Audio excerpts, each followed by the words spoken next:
महाराज की जय हो। क्या बात है सिपाही? ये एक चोर है महाराज, हमने इसे रंगे हाथों पकड़ा है। क्या नाम है तुम्हारा? मेरा नाम रामलाल है महाराज। क्या तुम्हें मालूम नहीं कि चोरी की सजा मौत है? मालूम है महाराज, पर चोरी करना मेरी मजबूरी है। ऐसी भी क्या मजबूरी है, जरा खोल के बताओ। गुस्ताखी माफ, मगर इस हालात में अगर मैं चोरी करते हुए पकड़ा जाता हूँ तो मौत की सजा सिर्फ मुझे ही मिलेगी, लेकिन अगर मैं चोरी नहीं करता हूँ तो मेरा पूरा परिवार भूख से मर जाता। क्या मतलब? महाराज मैं बेरोजगार हूँ, परिवार की जिम्मेदारी निभाने के लिए मैं पहली बार चोरी करने निकला था, मगर बदकिस्मती से मैं पकड़ा गया। तो ये तुम्हारा पहला जुर्म है ना? जी महाराज। और बेरोजगारी की वजह से तुम चोर बने हो? जी महाराज। क्या तुम्हें काम करना अच्छा नहीं लगता? हर पूर्णिमा की रात में मुझे किसी न किसी के बारे में सपना आता है और आने वाले समय में वो सपना जरूर सच होता है। हम तुम्हारा मतलब नहीं समझे, जरा खोल के बताओ। मुझे अच्छे और बुरे दोनों किस्म के सपने आते हैं।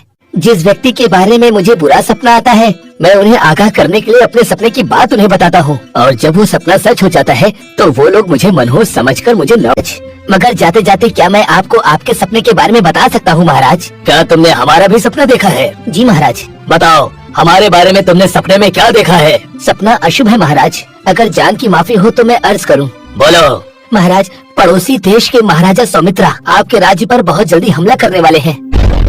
क्या बकते हो? तुम्हारा ये सपना बिल्कुल झूठा है, क्योंकि महाराजा सौमित्रा हमारे परम मित्र हैं, वो हम पर कभी हमला नहीं कर सकते। मेरा सपना हमेशा सच होता है महाराज, और अगर ये सपना सच नहीं हुआ तो हम तुम्हारा सर कलम कर देंगे। मुझे मंजूर है महाराज। तभी एक सिपाही आता है। महाराज की जय हो। गजब हो गया महाराज, अभी अभी गुप्तचर सूचना लेकर आया है कि महाराजा सौमित्रा हम पर हमला करने वाले हैं। क्या कह रहे हो सिपाही?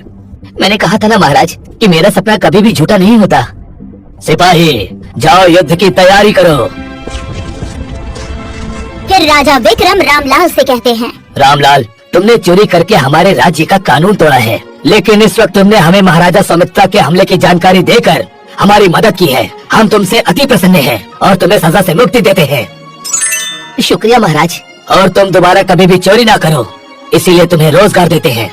हम तुम्हें अपने राज्य का मुख्य दरबान घोषित करते हैं। शुक्रिया महाराज। अगले ही दिन से रामलाल महल के मुख्य प्रवेश द्वार पर पहरा देने लगता है। रात को जब वो पहरा दे रहा था तब उसे नींद आने लगती है। आधी रात तो हो चुकी है, सारे नगरवासी भी सो चुके होंगे, तो मैं भी थोड़ी देर सो जाता हूँ, किसी को कुछ भी पता नहीं चलेगा। चलो रामलाल, थोड़ी देर सो जाओ। ये बोलकर रामलाल सो जाता है और थोड़ी ही देर में रामलाल को सपना आता है। सपने में राजा विक्रम के मुख्य सेनापति रात के अंधेरे में एक सुनसान जगह पर राजा सौमित्र के गुप्तचर से मिलता है। कहो गुप्तचर, क्या संदेशा लेकर आए हो? राजा सौमित्रा ने आपके लिए संदेशा भेजा है कि 2 दिन बाद वो इस राज्य पर हमला कर देंगे। आप बागियों से मिलकर विक्रम राजा को बंदी बना लीजिएगा, फिर वो आपको इस राज्य का राजा बना देंगे। राजा सौमित्रा को मेरा शुक्रिया कहना। और हाँ, कुछ ही देर में सुबह होने वाली है। अभी तुम्हारा यहाँ से जाना खतरे से खाली नहीं है, इसलिए आज के दिन तुम पुराने महल में आराम करो। कल रात होते ही तुम यहाँ से चले जाना। गुप्तचर संदेशा देकर चला जाता है और रामलाल की आँख खुल जाती है। हे भगवान, राज्य का सेनापति ही गद्दार है। ये बात मुझे राजा जी को शीघ्र ही बतानी पड़ेगी, वरना देर हो जाएगी। अगले दिन सवेरे राजा विक्रम अपने सेनापति और दरबारियों के साथ दरबार में बैठे थे। तभी एक सिपाही आता है। महाराज की जय हो। महाराज, रामलाल आपसे मिलना चाहता है। उसे भेज दो। तभी रामलाल को दरबार में पेश किया जाता है। महाराज की जय हो। कहो रामलाल, क्या कहना चाहते हो? महाराज, बात जरा गंभीर है, सबके सामने बताना उचित नहीं होगा, इससे मेरी जान को खतरा है। हमारे होते हुए तुम्हें डरने की कोई जरूरत नहीं है, सबके सामने कहो तुम क्या कहना चाहते हो। तभी रामलाल सेनापति की ओर इशारा करते हुए बोला, महाराज, सेनापति करण सिंह गद्दार है। वो पड़ोसी देश के महाराजा सुमित्रा से मिलकर आप पर हमला करने की योजना बना रहा है। महाराज, आपको बंदी बनाकर सेनापति खुद यहाँ का राजा बनना चाहता है। महाराज, और ये सब तुम्हें कैसे पता? महाराज, कल पूर्णिमा की रात थी और कल रात मैंने एक सपना देखा जिसमें सेनापति दुश्मन के गुप्तचर से यही बात कर रहे थे। क्या बकवास कर रहा है मूर्ख? तू जानता है तू किस पर इल्जाम लगा रहा है? रामलाल, सेनापति करण सिंह हमारे वफादार हैं। इन्हें गद्दार साबित करने के लिए तुम्हारे पास कोई सबूत है?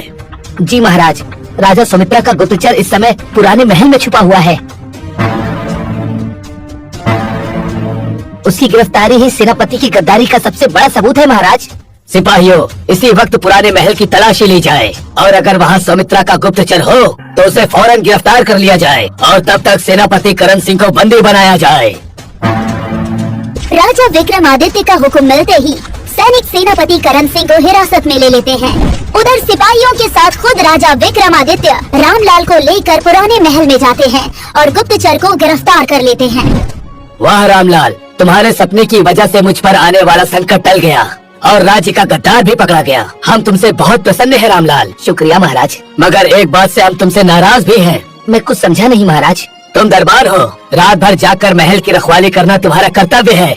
ऐसे में अगर तुम सो जाते हो और उसी वक्त रात को कोई मुझ पर हमला कर दे तो मैं माफी चाहता हूँ महाराज। तुम्हें माफ किया जाता है, क्योंकि अगर तुम सोते नहीं तो तुम्हें सपना नहीं आता, और अगर तुम्हें सपना नहीं आता तो तुम मुझे आगाह कैसे करते। लेकिन आइंदा से ध्यान रखना, पहरेदारी के वक्त कभी सोना मत। जी महाराज।